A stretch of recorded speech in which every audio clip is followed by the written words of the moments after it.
नमस्कार। चलिए आज बात करते हैं महाभारत के उन 5 महानायकों की जिन्हें हम सब पांडवों के नाम से जानते हैं। ये सिर्फ महान योद्धा नहीं थे, बल्कि धर्म और न्याय की एक मिसाल थे। तो आइए जरा गहराई से समझते हैं कि ये कौन थे और क्यों उनकी कहानी आज भी इतनी मायने रखती है। तो सवाल उठता है कि आखिर ये 5 पांडव थे कौन? देखिए, उनकी पहचान सिर्फ उनके नामों तक ही सीमित नहीं है। इसके पीछे एक बहुत बड़ी कहानी है। अगर एक लाइन में कहें तो वो धर्म, साहस और न्याय के जीते जागते प्रतीक थे। उनकी पूरी जिंदगी, उनका हर फैसला, हर संघर्ष इन्हीं 3 चीजों के इर्द गिर्द घूमता रहा। तो कहानी की शुरुआत होती है हस्तिनापुर से। पांडव 5 भाई थे, राजा पांडु और उनकी 2 रानियों कुंती और माद्री के बेटे। पर उनकी पैदाइश की कहानी में एक बहुत ही खास, एक दिव्य पहलू भी छिपा हुआ है। चलिए सबसे पहले मिलते हैं रानी कुंती के 3 बेटों से, जो इन भाइयों की ताकत और पहचान का असली आधार थे।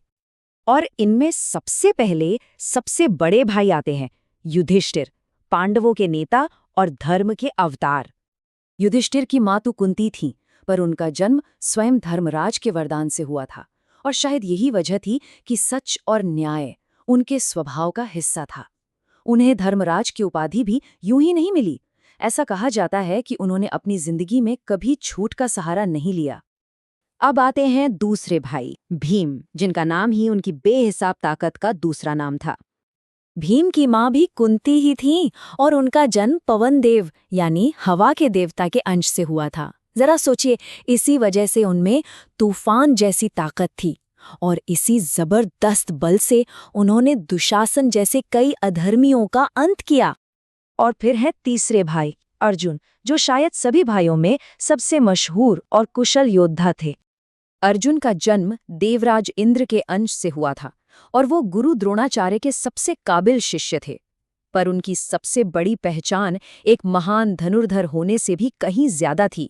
वो थे भगवान श्री कृष्ण के सबसे करीबी मित्र। वही अर्जुन जिन्हें कुरुक्षेत्र के मैदान में खुद कृष्ण से गीता का ज्ञान मिला। तो अगर हम इन तीनों को देखें तो इनके रोल कितने साफ हैं, है ना?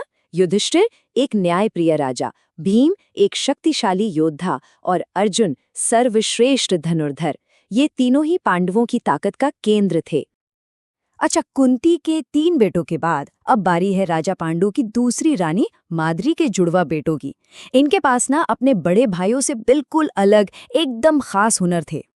इनमें से पहले थे नकुल, जो अपने रूप के और चिकित्सा के ज्ञान के लिए जाने जाते थे।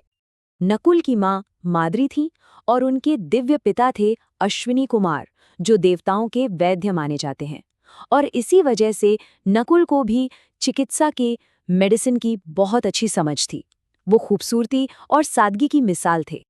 और जुड़वा भाइयों में दूसरे थे सहदेव, जिन्हें पांडवों में सबसे ज्यादा बुद्धिमान माना जाता था। सहदेव के दिव्य पिता भी अश्विनी कुमार ही थे और सहदेव ना बहुत ही ज्यादा बुद्धिमान और ज्योतिष शास्त्र के महान जानकार थे। वो भविष्य देख सकते थे, लेकिन एक व्रत के कारण वो इस बारे में किसी को कुछ बता नहीं सकते थे। ये ज्ञान उनके लिए एक वरदान तो था, पर एक बोझ भी बन गया था। तो ये थे वो 5 भाई, हर एक की अपनी अनोखी ताकत, अपनी अलग पहचान। लेकिन इन सबको एक साथ जोड़ने वाली चीज क्या थी? वो था उनका मकसद। उनका संघर्ष सिर्फ एक राज्य के लिए नहीं था, ये एक महायुद्ध था, धर्म की स्थापना के लिए। तो हम देख सकते हैं कि कैसे हर भाई की अपनी एक खासियत थी, जो मिलकर एक ऐसी ताकत बन जाती थी जिसे कोई रोक नहीं सकता था। युधिष्ठिर का न्याय, भीम का बल, अर्जुन का कौशल, नकुल की करुणा और सहदेव का ज्ञान। पर हम बार बार धर्म की बात कर रहे हैं। आखिर है क्या ये धर्म? महाभारत के हिसाब से देखें तो इसका सीधा सा मतलब है अधर्म पर सत्य की जीत, यानी हमेशा सही और न्याय के रास्ते पर चलने का सिद्धांत। और देखिए, यही तो इस पूरी कहानी का सार है। उनका युद्ध किसी राज्य या जमीन के टुकड़े के लिए नहीं था। ये युद्ध था अधर्म को खत्म करके धर्म को फिर से स्थापित करने के लिए। ये एक ऐसी लड़ाई थी जो निजी फायदे से बहुत बहुत ऊपर थी। और इस पूरे सफर में, इस महायुद्ध में, उनके गाइड, उनके सारथी कौन थे? खुद भगवान श्री कृष्ण, उन्हीं के मार्गदर्शन में पांडवों ने न सिर्फ जंग जीती बल्कि धर्म, न्याय और सत्य के उसूलों की भी रक्षा की।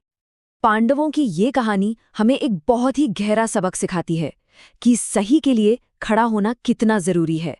और ये कहानी आज के दौर के लिए भी एक बहुत बड़ा सवाल छोड़ जाती है कि आज की इस दुनिया में धर्म की रक्षा करने का क्या मतलब है।